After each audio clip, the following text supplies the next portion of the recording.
Welcome to the show. We've got a good one here for you today, listeners. We're going to dive into the world of politics.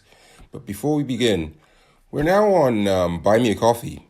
So if you like this content and want to support the channel, please jump onto buymeacoffee.com/Samson King and buy us a coffee there to support the channel. We really appreciate it. I'm also going to throw the link in the description.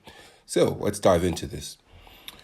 The first presidential debate in the United States happened on Thursday evening.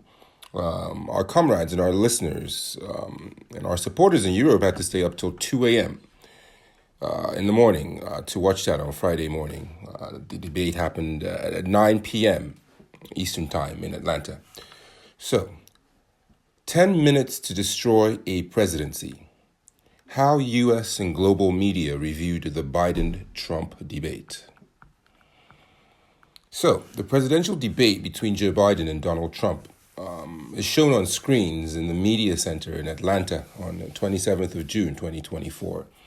Atlanta, for those of us who aren't aware, is where CNN is based, the famous world news channel.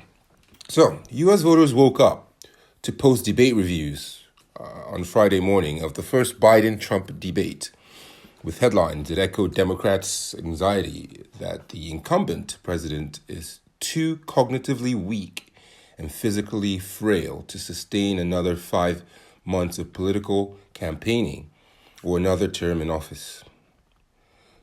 Those anxieties, multiple outlets reported, were being reflected in pressure from Democratic donors and former Democratic officials who are now openly talking about replacing Biden with an alternative presidential candidate at the party's convention in Chicago in August.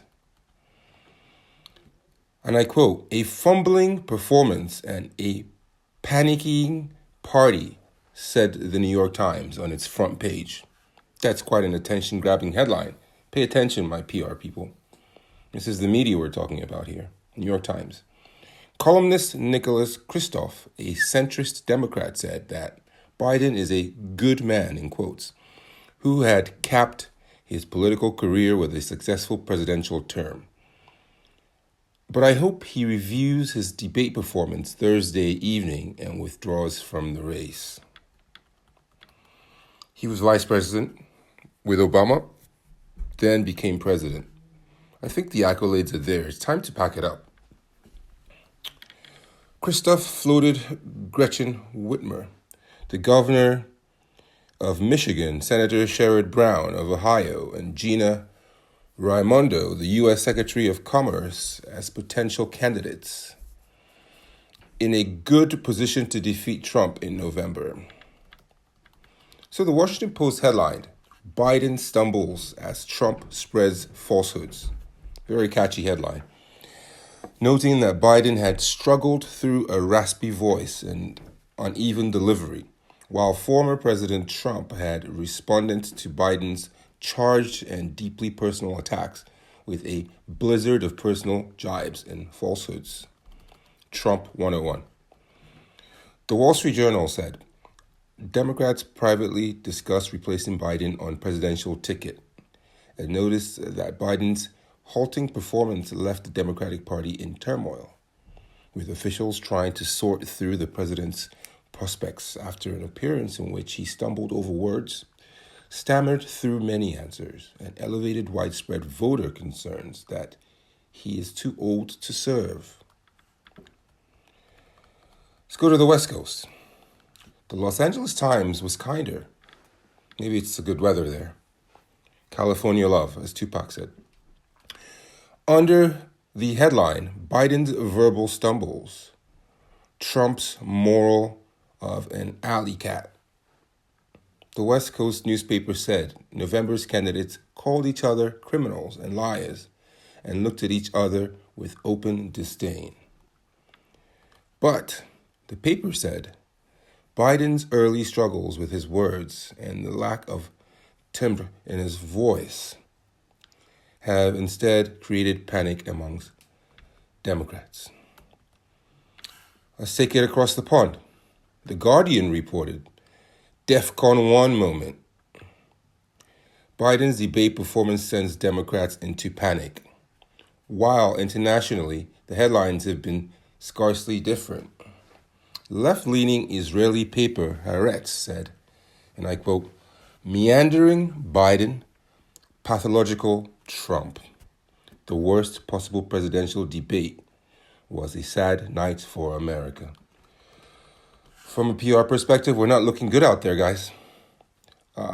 From an international perspective, through a world lens, we're not looking good right now. I think the White House and the American government need to hire me for my PR expertise, and because they need help to reshape their image on a global stage. Last night, Biden lost, Trump lost, American democracy lost. Although televised, presidential debates rarely change the trajectory of an election. People have already made their minds up what they're going for. For Democrats, the spectacle on CNN was the sum of all their fears, Haaretz said. Let's go down south in the U.S. Correction, let's move over to Asia first. The South China Morning Post led on what the candidates' positions meant for China, noting that Biden took aim at Trump's proposed tariff hikes, while Trump had accused his rival of being afraid to deal with China, raising the risk of global conflict. The Australian said that Democrats are in a tailspin and furious at Biden's poor performance, as attention quickly turned to whether there needed to be a new candidate selected for the party at its August convention. El País said that the night brought Biden's misfortune brought CNN and Fox News together, adding that the president's poor performance gives way to Democratic voices calling for an urgent replacement before the elections. And in France, Le Monde described the sinking of Joe Biden during the televised debate against Donald Trump, a debate that had turned into a disaster for the Democratic president, who appeared on several occasions overwhelmed, stumbling over words, unable to follow his train of thought. And the BBC, the mighty BBC headlined, "Biden's incoherent debate performance heightens fears over his age." Correspondent Anthony Zurcher wrote that U.S. voter concerns about Biden's age and fitness for office heading into the debate had been exacerbated. To say that this debate did not put those concerns to rest may be one of the greatest understatements of the year, Zurcher wrote. But CNN, which hosted the debate and had come under intense political pressure over fears that the moderators would slip into political bias over its handling of the candidates, was perhaps clearest of all. Biden's disastrous debate pitches his re-election bid into crisis, it said, noting that if Biden loses his bid for re-election in November, history will record that it took just 10 minutes to destroy a presidency. This is Crisis Comes 101. With PR, with branding, it can take years, decades, or even with some brands, a lifetime to develop that brand image. And that brand image can be destroyed in a blink of an eye. Take, for example, Bud Light with their woke campaign. Didn't end up well for them. Bud Light is a household name, Budweiser is a household name. And in an instant, people stopped drinking their beer. It was clear a political disaster was about to unfold as soon as the 81-year-old commander-in-chief stiffly shuffled on stage in Atlanta to stand 8 feet from ex-President Donald Trump at what may turn into the most fateful presidential debate in history, the cable news outlet said. CNN is keeping it 100. No bias here. In a snap poll of viewers, 67% said that former president was the winner. Keep it locked, guys. Thanks for stopping by. We'll keep following this story as this heats up, moving towards November. Please check the description. Click on the link and buy us a coffee. Buymeacoffee.com/Samson King. Thanks for stopping by. Please like and subscribe, and we'll see you next time.